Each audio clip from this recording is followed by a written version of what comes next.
Bonjour, Tansegya. Hey, how are ya? It's smudge for your thoughts. With Kahiasis. And Zosha.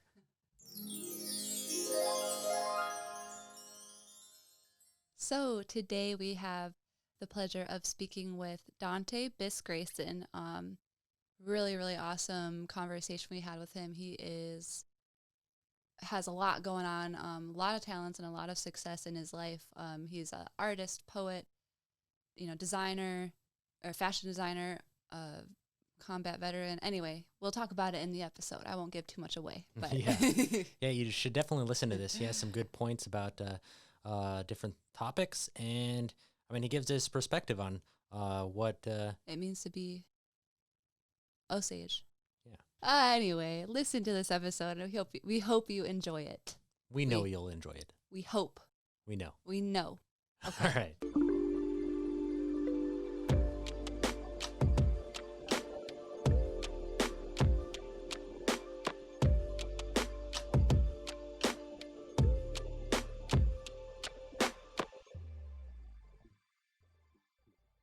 All right. Well, welcome to Smudge for Your Thoughts. We'll start off our first question with what is your name? Where are you from? And how do you identify yourself? Your tribe, nation, band, citizen of? Dante Biss-Grayson from the Osage Nation out of Oklahoma. It's near Tulsa. Got a little over 1 million acres there for our tribe. And I'm Eagle Clan. I'm also a first son, which is Waseata. That's my Osage name, which means first son of the Eagle Clan. Also a veteran, did 7 combat tours overseas, so identify with that. Also part European, so spent a lot of time.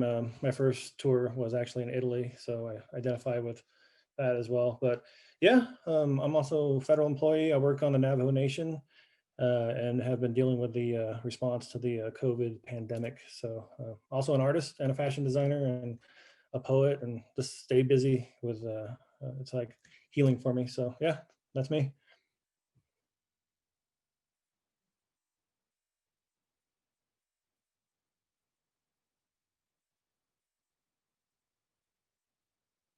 What do you do for it sounds like a lot, but so like, what do you do? And you already said it, but like for a living, passion, and hobby, like tell us about what you delve into what you do. Sure. I mean, just like I kind of touched on a few items, but um, I'm the owner of Sky Eagle Collection, which is a fashion line, and it's fashion as advocacy. It's inspired by my daughter, Ella Sky Eagle. She's 2 years old, and basically spent a bunch of time overseas in Iraq, Afghanistan, Kuwait, a lot of search and rescue and response and fire protection. So real busy there, and then came home, had a really bad bout with PTSD. Still kind of deal with all that, and it's kind of I branched out, found my I used to paint before I went in the military, so I started doing that, and then started. I always wanted to do fashion, some design some different items. So I found out about the missing murdered Indigenous women's epidemic that's happening, for impacting Native peoples. So I kind of looked at my daughter, said, "Hey, I'm all about protecting her, and how do we protect her, and how do we protect all of our other people within our tribe?" So the idea was to design these skirts. Their ribbon skirts are, big medicine. They give, they empower women. They give you resilience, pride, strength. And so I named my whole line after that. And my first line I came out with sold out immediately. It was super quick. And so we started, donating to like National Indigenous Women's Resource Center, sovereign bodies, different groups, just to help them out, because they're the ones who need funds to, go to DC, write legislation. They're actually doing, actual action, and I mean, all I have, is, you can use, art and design for action. And it's actually really helped, it's gotten the word out there as far as, um, we're like working with Noise. It's out of Oklahoma as well. So it's one of those deals that's just like kind of took off on its own. So that's just one of the facets that I've been dealing with. And Nice. my other jobs are kind of, I mean, my full-time job, I'm a federal employee, and I don't want to get too far into that, but basically oversee, a healthcare system for the COVID response. I'm the incident commander there, and that just drew from my experience overseas, leading people, leading organizations, leading missions, that type of thing. And I also have a master's degree in emergency management, so Oh, wow. that helped out. It helps pay the bills, that type of Yeah. thing. Yeah. Yeah. Dang. You are very accomplished. um, Really quick, I know you don't want to delve into it too much. What is a incident commander like? Do what does? The boss. Okay. Yeah, it's basically you have different levels of you got emergencies, you have disasters, you have catastrophes, right? It all Mhm. depends on amount of resources, complexity, and time it takes to mitigate and resolve those emergencies. So I picture it as, okay, you got a cat in a tree, you can take care of it within an hour, right? And then it goes progressively more complicated. So then we build teams. So this is a type 1 emergency, which is the most complex you can have. A lot of it goes into planning, long-term planning, short-term planning. What are our goals in the cycles of each shift, 12-hour shifts, 1-week shifts, 1 month at a time? And we have plans that we built all the way up until next year, on how we respond to this. Then we look at how to recover, like, hey, we got this new normal. We have logistics is a big issue. Operations is a big one. Intelligence, it's all about, just gathering, putting people where they're at. So incident commander is overall responsible for the life of every single person on that response. So yeah, the boss, but also the leader to inspire, to get people back to where we want to get out of the emergency. We want to Yeah. finish the emergency. So that's what the incident commander is tasked with. Wow. A lot of Yeah. responsibility. That's Yeah. awesome. Um, Thank you for explaining that because I didn't know exactly what it entailed. Um, so anyway, though, back to the skirts, I want to ask you about. So Mhm. you were saying that it has made a pretty big impact, like art as activism or art as advocacy. Mhm. What ways has it helped or make an impact so far? Well, So I I know mean, you it's put just the handprint, like the handprint is part of like what is the right, advocacy, right? The art right, of right. it.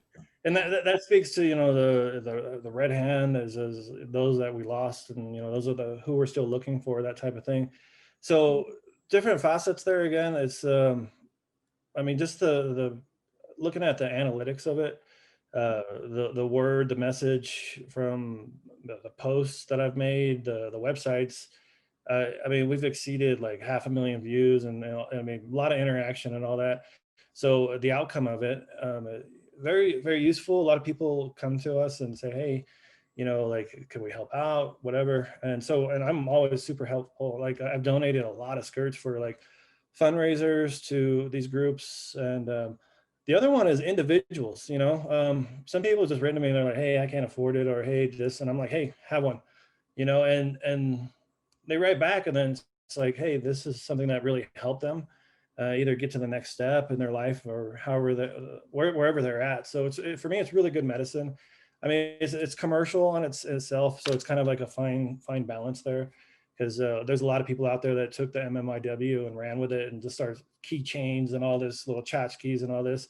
And it's like, you got to give back. You have to give back for one of these issues. So I have no problem doing it, because for me, it's just like it was just kind of, I fell into it. It was a quick few designs that I made, and then I started making the process, and it kind of blew up. So I'm happy to give back a whole lot. The, this line, I created a new project called the 400 Ribbon Skirt Project. There, I was gonna ask you So about that. yeah, I think that's a really, I don't know, it's 400 ribbon skirts. I'm gonna design them, we're gonna make them, and then it's on the model of the 4 directions. So we're gonna, once we finish those, like 10% of all the sales are gonna be going to this, and a lot of people have donated, so it's really good. But those skirts are gonna go to DV shelters, women's shelters on reservations. So I mean, if you look at the numbers, health outcomes, and reservations are really hard hit. I've been deployed to some really bad areas in Afghanistan, Syrian border, Pakistan border.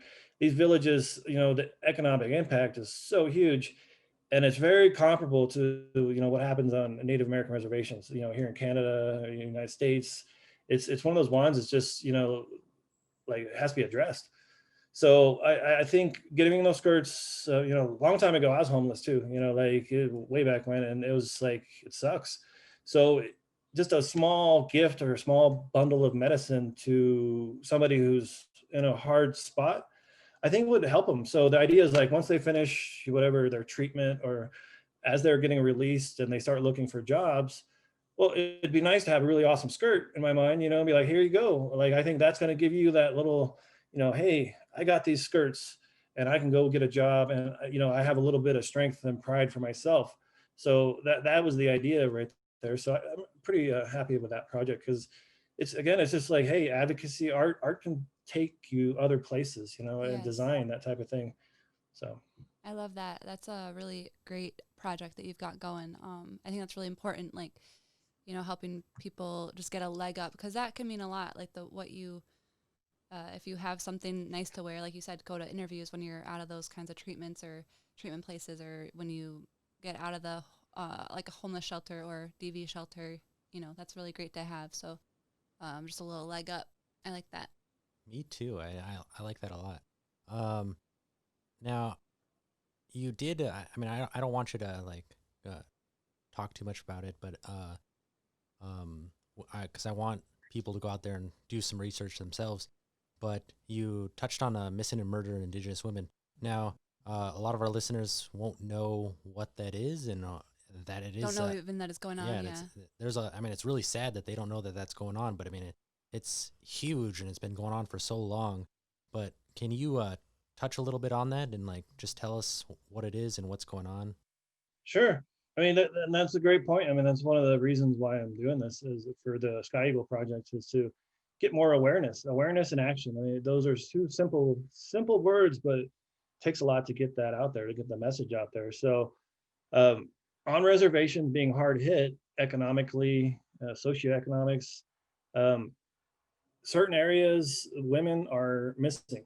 They're getting kidnapped, they're getting murdered. And it was one of those ones that in certain areas, like up north, there's a lot of man camps and the oil fields and all this, where, I mean, I've been there and I've worked around big oil, Oklahoma Osage is our, the definitive is oil. I mean, we got murdered back in the 30s because of it and all the way up into 1980s because of it. So it's just one of those tragic issues, but it slowly creeped in there where, there's no passport when you're on a reservation. When you leave, there's no accountability, and there's census, yes, but you go into some of these reservations, like I'm in the middle of the Navajo Nation, like do we know where everybody is? Is there a system out here? Not necessarily. So somebody could go missing and definitely murdered, and there's not resources to either look into it or to find the people, or it's kind of an issue. Like, for instance, Navajo Nation is like the size of West Virginia, right? And you would think that, I talked to the police chief. He says, we need, I don't know, 900 people, 800, 900 officers to cover this amount of land. I was like, all right, chief, so what do you got? And he's like, well, we got 200. So, and that's like probably part of them are like admin. Not everybody's out there on patrol. So it's kind of literally the wild, wild west. And it goes all the way up into Canada where these are, where I don't know, it's like border towns. There used to be a big issue, and there still is with border towns, the culture of border towns. And it's just it's where physically these two cultures meet. And the whole mentality, I mean, you got to realize only a few decades ago that there was segregation in America. And people were like, here's your white bathroom, here's your black bathroom. So Native Americans were like, I don't know which one I'm supposed to go into, right? Where do I fit into this whole racist scheme? Like it was like a caste system in India where even Native Americans were the lowest of the low, like we were like dogs. So that mentality out there, that whole, I don't know, I hate to say like oil field industry still encourages or still attracts this mentality that Native American women are lesser than human. And it's, Mm-hmm.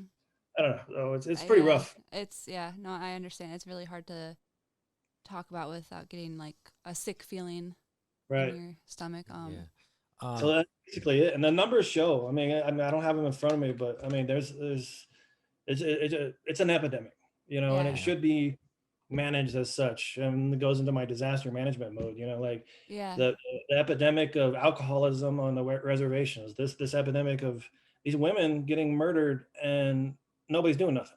You know Yeah. what I mean? Right. So it's I know some legislation recently has been passed in America to, hey, we got a task force and we're going to be going out there, that type of thing. So it just needs consistent messaging out to the right people to get the word out so that we can do action. That's the other part of Mm-hmm. it. Yeah. Thank you. Yeah.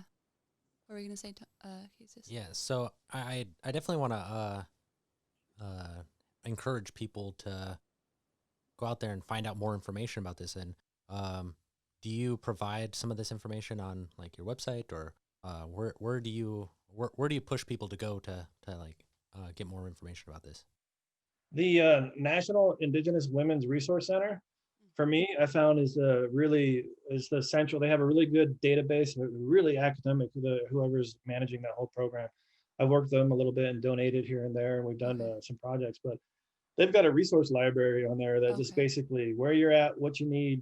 If you want information on legislation, if you need a push for those areas, your local areas, any type of resources related to the issue, and I think that's a great one. It's a good network. And then from there, you can leapfrog into the other different groups. Hmm. Great. Thank you. Yeah. Thank you so much for that information.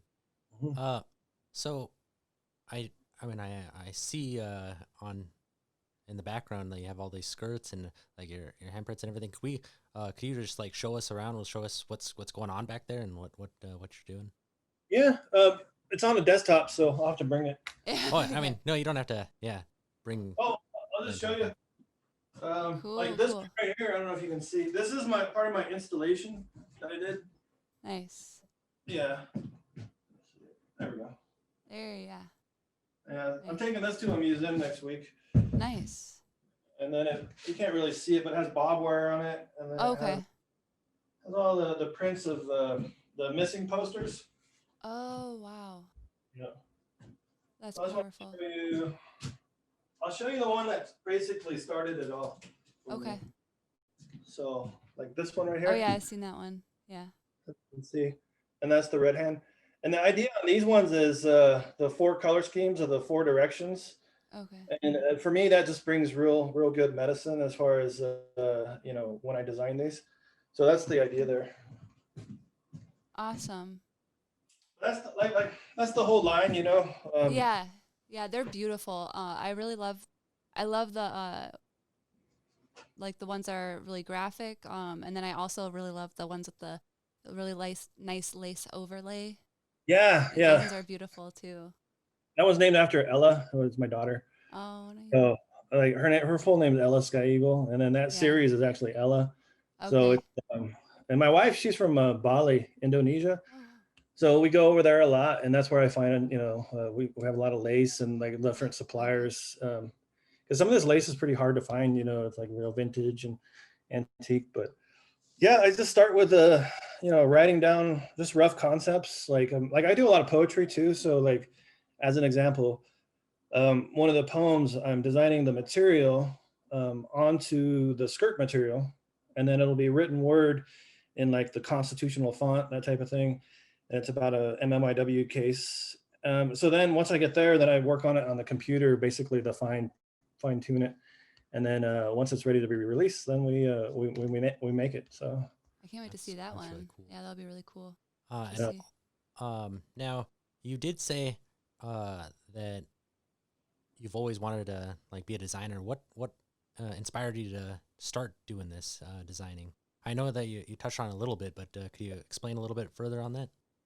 Well, I grew up in the Southwest art world. My parents were pretty well known. They're passed now, but they were painters and sculptors and that type of thing. So before I went into the military, I studied in Holland, in Amsterdam, at a really nice academy there, and just kind of really delved into the world of art. And in the world of art is the world of fashion, and it's one of those ones I've always just had a keen eye on, kind of like the Renaissance, to be honest. Like it's like that, those designs, those patterns, and then some of the classic paintings in the Renaissance, touched on some of, like people, it's day to day what they were wearing, but a lot of times that would be also a bit of fashion there. So, I'm classically trained like painter and moved into expressionism. I kind of touched on it a little bit, but that's my therapy, basically to as much as I'm staying busy with it, it's like one of those things, like, I mean, a shark quits moving and then you die, like I have to create, it's my platform, and my therapist says I should, so it's one of those deals. And then I branched out. I just kind of, I really like the concepts, the design, and seeing, because for me, like I have tons of sketchbooks and just ideas keep on going. So there's different platforms for different ideas, and like I started going into like digital 3D projections, and did this whole series of like installations and that I've been working on. So each idea has a different voice. So I kind of found like, hey, as much I can do like a painting of the MMIW cause, conversely, like I could also do a full fashion line, which I did, and reach, almost 500,000 people for this message. And, so it's kind of like, it's every platform. So yeah, it started there, and I don't know, it just kind of took off. It's one of those deals. It's like shots on goal. You're going to try all these different things until, something, catches on, that type of thing. And for me, it's not about like, hey, I want to do this because I want to, fame and all that, or money or whatever. For me, it's I have to create. It's for my therapy. It's for my peace of mind, because coming back from those tours, I almost lost myself, and I did a whole series. It was shown in New York, um, uh, down in Chelsea, and it was an abstract expressionism. Kind of delved into the 22 suicides a day from veterans, and that was the first time I jumped into art as advocacy, as far as like, hey, this is a topic that's out there and it's actually impacting me as well, because I almost lost my own self throughout this. And from there, it kind of just, evolved. So That's awesome. Yeah, art is a huge therapy. Creating. Yeah. So yeah, thank you for sharing. yeah, I Yeah. mean, another idea too, like look at the pandemic. Like you would think, and immediately everyone's like, all right, so economic shutdown, we're gonna get rid of all the artwork. Who needs art? Who needs podcasts, right? Like like it's one of those ones. But as we got into the third month, the fourth month, the fifth month, we started, and also as Native Americans, it's like one of those ones where like it's part of our culture. It's part of, hey, we do this storytelling. We do this artistic creation, and it goes back to the healing. Like right now, there's a big push. There's a lot of interest in the artwork that I'm doing, and for me, I picture it as, hey, like people are, either they need a distraction from the number of COVID cases every day, or they're actually finding some solace in this. So I'm a big proponent of it, that we art has a place. Yes. Yeah. Yeah. Like you said, it's really important to. I mean, we all consume art in one way or another, so we need to prioritize the people that make the art, and it's really, it's really important in our cult, as human beings in general, but, and like you said, especially for Native culture, it's intertwined in the way you hold your traditions and everything. So anyway, so I guess I get on to the next question. So how, and you kind of touched on this, but how do you stay connected to your culture, or what does it mean to you to be Osage? I'm a street dancer, Okay. so I do my ceremonies, a part of the Native American church as well. So that's for me. They have the Alonchka, which is our war dances. So that, it defines me in that way, that, hey, I'm also a modern Native American, but it's, I'm here on Navajo Nation. There's a lot of full bloods. On my tribe, there's like 3 full bloods left. And it's like it's hard to really define that, and everyone can say, well, let's, we need to go back to our we have our traditions, we have our ways, but we also have to be progressive, I think. And I'm one of the, I don't know, new natives, or however you want to call it, because I'm half, in my blood, and I'm also, I found out, I thought I was Italian for a long time, and then I took the DNA test, and I'm like Welsh and a lot more English than I thought. So it's like one of those deals. It's like, I mean, we're Americans, we're it's the definition of it. So it's this combination. But yeah, I'm definitely inspired by my native culture, and I still go to, they canceled the ceremonies this year, but next year I do participate in all those. So it's one of those ones. It's a balance of, the tradition and the future. Yeah. It's like there has to be there. Like we still have to have a voice as Native Americans, that's embedded in, and someone was saying like either you're inspired by Native Americans or you're an inspired Native. Like Oh, it's yeah. a lot of people are like, hey, this is my culture and this is I so identify with it. But as a person as well, you got to understand what world you're living in as well. So I don't know. I just take those. I look to the future as well. But Yeah. by knowing my past, if that makes sense. Yeah, that totally makes sense. Thank you for explaining that. Yeah. So you mentioned here that you're part of the Native American Church. Now, not a lot of people know that it is that what Native American Church is, what Native American Church is, and that it's like nationwide. And I mean, it's not just like one tribe is doing this; it's all over the place. Could you explain a little bit about the Native American Church? For me, it's a connection with our spirit and the Creator, and it like you said, it passes through a lot of different tribes, and that's how in my mind, how we connect. And it's maybe the clan system too, because I always thought about that. Like I'm Eagle Clan, and then out here in Navajo, they have a lot of like 4 different clans each person, but like different tribes of Montana, for instance, there are Eagle clans. So there's like it's like our adopted cousins. So for me, the Native American Church is to connect to the ethereal, the spiritual side of things. And as a veteran, I'm very happy that I fought in these wars so that we can protect all these different religions and that we have this freedom to do what, because a lot of times they'd be like, okay, that could be like paganism, or that could be like, all these kind of like subversive type of cultural traditions. But I'm very glad that, I'm able to still participate as much as I can. I grew up with it, and it's one of those ones I need to definitely refocus on. But yeah, that's what it means to me. Nice. Cool. Thank you so much. Mhm. Um, so we'll move on to our next question here, which is how do you navigate through this colonized space with your customs, language, traditions in mind in order to succeed at your job, your field of hobby, or your passion? I think it goes back to the warrior spirit. Might Yeah. sound cliche, but if you live with fear and burden on your heart, I mean, you'll be anxious and you'll be over analytical. So you just got to be fearless, know what you want and be passionate about it. Just take what you want. It goes back to freedom. I talked about it just a second ago. Like, embrace it. Like, I've traveled, I've gone through 4 passports, I've been around the planet a couple times. I've been in some interesting areas, and what we have here and this construct is I mean, we got to be grateful and take advantage. A lot of Yeah. people are like, hey, this is horrible, I don't have my unemployment or all this checks from the government. It's like, I lived in a village in Afghanistan, they were making $400 a year, like a year. Like they're one of the lowest ones there. So it's like, it's hard for me to like, people. So to navigate it, not worry what anybody thinks. Just Nice. do. I have my plan, my passion, and if wherever it goes, it makes me happy. It's a little, altruistic in a way, but Yeah. it's not about like, hey, let's get this name out there. Yeah. It's for me to survive and my therapy so that I can, raise my daughter, be with my family, with my wife, that type of thing. So I'm content.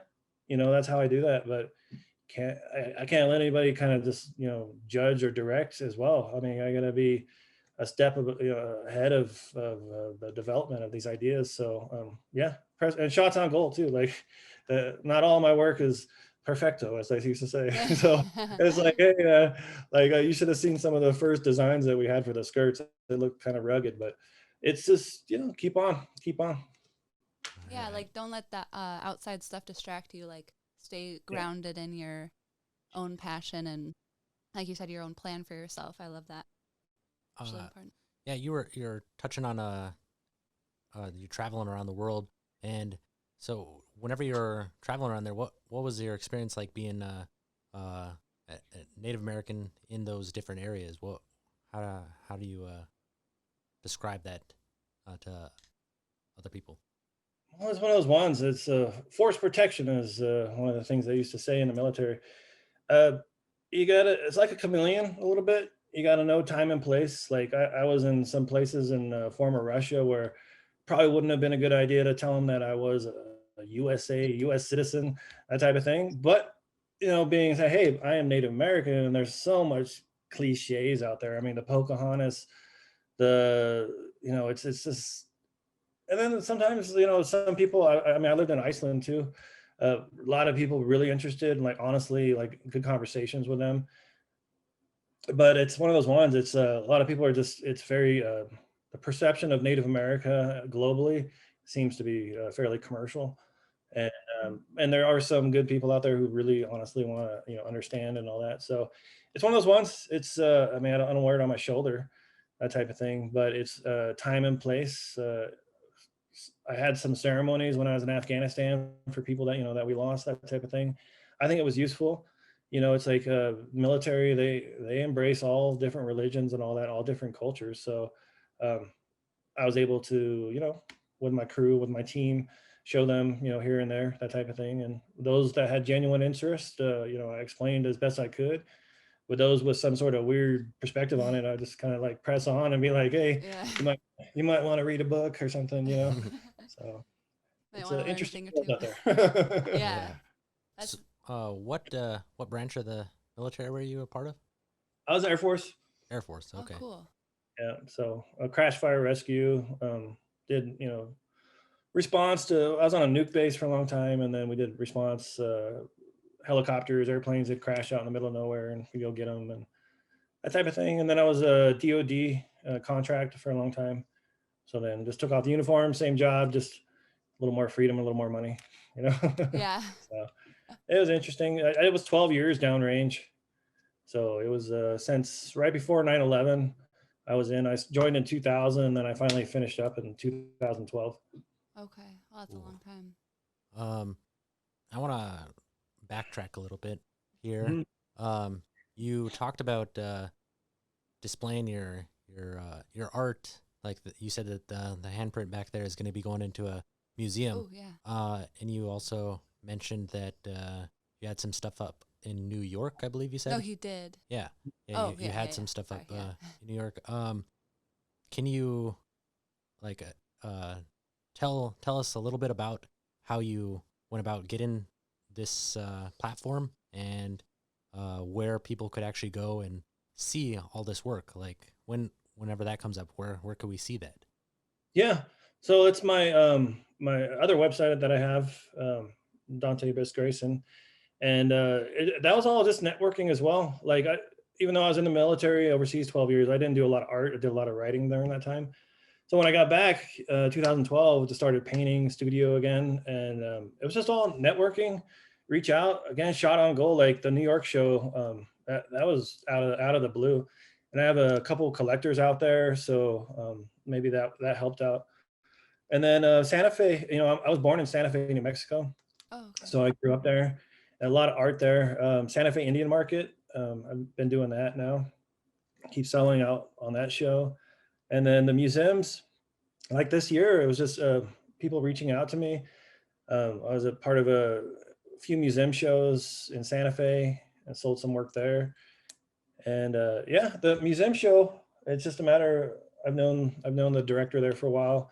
And the show, she reached out and, hey, thoughts on things. So I'm always happy to help. It's one of those Yeah. deals, like sometimes I hate to say it, art world gets a little ego, little big heads, Yeah. and they're like, hey, I'm not, that's not worthy of, I don't get into any of that. It's like, it's, if somebody's totally interested in it, I mean, right now I'm up for a piece that's going to sell for like $50,000. Right. Wow.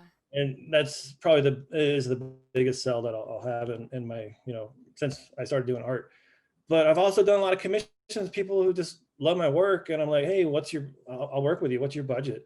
If they genuinely want artwork or design, I work with people a lot. So I think that really helps, because it just kind of, I don't know, it just communicates, genuine. Like I Yeah. don't want to be like one of these pompous artists. To be Yeah. honest, it could be very easy. My dad, he was a pompous artist, but he was also really famous, and he sold his work and all that. And he was he was a fun guy to be around, Uh, but he was number one in his mind. So yeah. it was one of those ones. It's like I learned a lot from him, how to paint. I was his apprentice and all that up in Aspen. But it was one of those worlds. It's like I always told myself, like, I'm gonna be humble, like, Yeah. and it's like I have fun with it too. It's like it's nice to have that recognition, but I want to make sure to teach my daughter to, don't let these things go to your head. You should always be genuine and straightforward. I don't care if you got $1,000,000 or $1, you're still a person. Yes, that's really important. I really respect you for that. Because the art world specifically can be very exclusionary. And I really like that you're so inclusive and work with anyone that's truly interested in your art, and you donate a lot and give back. That's just, you don't see that a lot, especially for someone who is as successful as you with art. So I really appreciate that, like Thank you. that. Yeah, It's it's really interesting important. too. It's even more highlighted in the whole fashion world Uh huh. because I'm a total anomaly. Like Yeah. I, I did a show up in Canada for Sovereign Bodies Institute, and I had to ask if it was okay for a guy to enter the show. Like, and it was like it was only women, it was only LGBT, and I was like, is it okay for me? I'm like, I don't fit in the category, but I'm still a creator. And they're like, yeah, no problem. So it's one of those ones. It's cool, interesting world. There's some really good native designers out there, but it's one of those ones that's kind of I can see like it's just like they're like, who how did you do this, like it's Yeah. like just like, hey, it's one of those ones, like I enjoy all facets of the art world, that type of thing. So it just so happens that the fashion designs really, I don't know, it was a nice little surprise, and I'm pretty passionate about it too. Like, I mean, this next line, I'm doing men's jackets for a movie, and then my sister, they're doing the Scorsese is doing a movie with DiCaprio and De Niro on my reservation. So it's one of those ones like it'd be awesome if they could pick up one of my skirts or my paintings. It's all like these networks back and forth. So it just takes time. And for me to be doing fashion, it's kind of eye opening. I mean, my wife laugh about it a little bit sometimes because we look at like Zoolander and how they're like so super serious about Yeah. it, the Yeah. movie. And I'm like, I will never be that serious about this. Yeah. If I get this serious, I need to quit. So Yeah. it's not like we're not curing cancer over here, Yeah. like they gotta slow down. Yeah. And again, it's not my main art field either, so I can laugh about it a little bit, but Yeah. I take my painting super seriously too, though. um, that's it. What? So you said there's a Scorsese. Is that how you say it? Scorsese. Movie on your Yeah, that's gonna be Martin on. Scorsese. Yeah. Is that what you're making the jackets for? No, there was another movie Oh, called okay. Into the Wolves, and they're going to be doing. It's about MMIW and all that. Oh, okay. So yeah, I'm going to be doing some designs for them. But no, the movie there, Killers of the Flower Moon. It was a book, Okay. and is about. And I kind of touched on it a little bit. My tribe. I mean, they moved down from Kansas, Missouri, bought some land in Oklahoma, and lo and behold, biggest oil deposit ever. And we were the richest per capita, bigger than the Saudis, that type of thing. So, but then all these white guys go in there, they married the women, started murdering everybody. And it was like the second case of the FBI as it formed together. So, pretty unique story. And even me, I mean, I finally read the book, and it was happening up until like 1980, where these murders. So it kind of like goes hand in hand with like the MMIW, where this culture of, I don't know, just disregard for other humans, their lives, for money, greed. And so it's one of those deals. It's like it's pretty intense. And then they're doing this movie, like big, huge movie. And my sister is down there with a gallery and all that. So I mean, I'm gonna go see how that's gonna work out. But I'm glad they're doing it finally, to bring out another, and maybe it'll bring more awareness to the MMIW, because Yeah. it's just, like you can't just kill people, like Yeah. you Yeah. can't just treat people like it's not, this isn't a war zone, it's like it's ridiculous, and we just needed more awareness out there. It's a good project though. It's one of those ones that's just helping out where I can, different Yeah. projects. Cool. What kind of jackets are you gonna make? Like, what is the? Men's suit jackets. Oh, okay. Yeah, Nice. I designed a few so far. I just gotta work on the. It's a little different than a skirt, the tailoring of Yeah. the size and all that. Yeah. So, but also, right before the pandemic, I applied for a actual fashion show. Oh, So, yeah, I've been getting ready for that as well. I'm not sure if I'll get accepted, but eventually, I'll show. There's a couple like masterpiece gowns, as I call them, wow. that I've been designing, and a lot of like black on black, and just kind of because I find like some of the if you look at like the fashion world, some of the designs are pretty far out there, and I like that. It's Yeah. like Salvador Dali a little bit, is the Yeah. paintings, but there's also like a classiness to it too. So um, yeah, I've been designing a few of those. I mean, they're going to be like really large gowns, kind of I don't know, kind of out there designs, but they're Cool. fun. Yeah. Cool. I love looking at high fashion stuff. So I'm really excited to see what you got. Yep. When is that fashion show gonna be, or like if you're able to talk about it, like what fashion show? Well, as soon as the pandemic's over, right? No, like, Okay. Okay. Yeah. True. I guess so yeah. All the fashion shows are virtual right now. yeah, and it's one of those ones. It's just some things I think you need to see in person, and then some virtual. It's like everybody's trying to figure out, what that means and how we do that. So I'm gonna apply to the Santa Fe Indian Market. There's a fashion show that they do.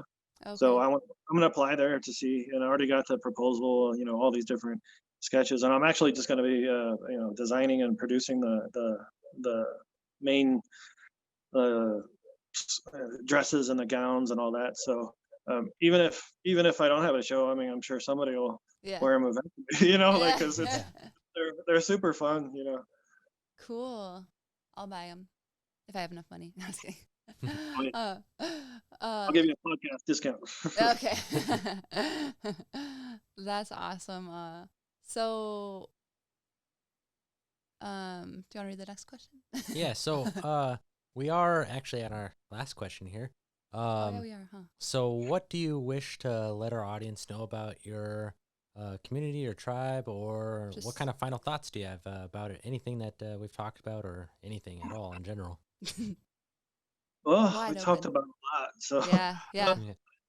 I would say, I mean, the main thing for Native America and Indian country, however we look at it, our identity is important. Embrace, the culture, but also, I mean, we can be dynamic as well. It doesn't have yeah, to be. I look at my paintings and it's like, it doesn't have to be teepees and all this. It's like it can be emotional. Does it even have to be the nomenclature of a Native American? yeah, It's we're all people, that type of thing. And then to use, advocacy, art as action, going back to that theme, that it's possible, like it's very possible to. I'm happy it's a success, that we've gotten the word out. If everybody does their part, we can, mitigate this issue. The MLIW epidemic is definitely an issue. So I'm going to hit the ground running as soon as, the pandemic's over and we can start marching again. And hopefully everybody will have one of my skirts. I'll go give them a whole bunch at these rallies and all that, so that, go to DC and make sure legislation happens, because it's a trust responsibility for, Native peoples. Westerners came over, took the land with the agreement that, hey, we're gonna, take care of you guys.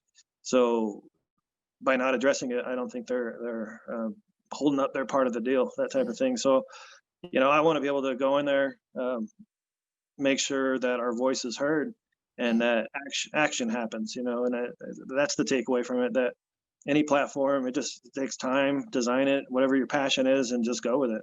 yeah. Yeah. Great. Thank you. Thanks. Yeah, that's really important. Oh, It what are you gonna say? is. I actually, while you were talking, I before everything, like our computer shut down and everything, I was gonna ask this question um about because you did earlier, you stated that you were kind of an anomaly, and that there isn't really a lot of men in the fashion realm, and especially like designing these kind of skirts and different things. Can you give like some words of encouragement or Oh, yeah. to other people to get out of their comfort zone and like do this kind of stuff? Or what how do you do this kind of stuff? I mean, I mean, I look at it. I mean, if you mentioned high fashion there for a second. I mean, if you look at some of the big design houses, there's a A lot lot of of them guys in there men. as well. oh Yeah. yeah, yeah. There's You definitely know, more guys there. Yeah. and then like before the military, I used to work as an apprentice for a chef. And you look at that realm. It's like it's an art to create food, really fine dining, that type of thing. So I just say, I mean, embrace your freedoms. Like I didn't go downrange for 3,000 days for nothing. Like Yeah. might as well cash in and go vote. I don't care, Democrat, Republican, do what you need to do. But we're lucky. It's all perspective. I mean, I always think about Monty Python. Always look on the bright side of your life, because Yeah. I've seen people out there and they got a lot worse than a lot of people. So, take the bull by the horn and, just live your passion, embrace your freedom, I love it. make it happen. Yeah. Awesome. Yeah. Yeah. Just be free. Do Yeah. you. I love that. You do you, boo. Yeah. Dante's doing him, you do you. Well, thank you so much, Dante, for talking to us. got it. That you so was much. a lot of just a great conversation we had, and we learned a lot about, like, you have a lot going on in your life, and it's really awesome. It's like inspiring, and Thanks. the way that you give back, and you're just super humble about it, and I love it. So, oh yeah, where can did we already go over where we can find your stuff, or what's your handle on Instagram and other platforms, or your website? I know you Pretty said much your one search. website, but Yeah. I went over the website. So Dante Biss-Grayson, and all the sites will come up. And then cool. Sky Eagle Collection, Yeah. that'll come up. It's like the first search. Like Yeah, it'll yeah. pop. Yeah. Yeah, It'll pop right up. So, but yeah, I appreciate it, guys. Thank you for taking the time and all that. of And I course. wish you the best on this podcast and all that. Thank you. So Thank you so Thank you much. so much. I really appreciate it, and thank you so much for your patience too. you got it. All right. All See right. ya. Okay, See see ya. ya. Bye. Bye. All right. Thank you so much for listening. We hope you enjoyed listening to that as much as we enjoyed talking to Dante. Yeah, we had a little technical difficulty there. Our computer decided to restart on us in mid interview. So I mean, Dante was super gracious and patient with us. We so. really appreciate him for being so patient with us. So if you're watching the video, you'll see that the camera kind of changes a little bit, and it's because of that. But if you're just listening to the audio, Maybe you didn't notice anything. you probably won't notice anything. But anyways, we'd like to thank you for listening to this episode. And so go ahead, and if you want to find out more information, check out our website, www.asmudgeforyourthoughts.com. And from there, you can find us and like us on Facebook, Instagram, and YouTube. If you or anyone you know would like to be on this podcast, please fill out our simple form that you can find on the website, or you can always email us at contact@asmudgeforyourthoughts.com. And then we would like to thank Mary Kay for designing our logo, and shout out 8th Generation for our backdrop.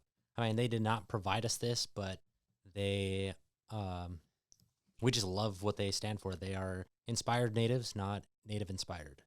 And thank you, Okimauki Hugh, for the great words in our song.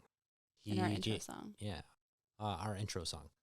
He gave me these words of wisdom whenever I was just a young guy. And yeah, so thank you so much. All right. With that, I'll leave you with the Go On Man. All right, see you later.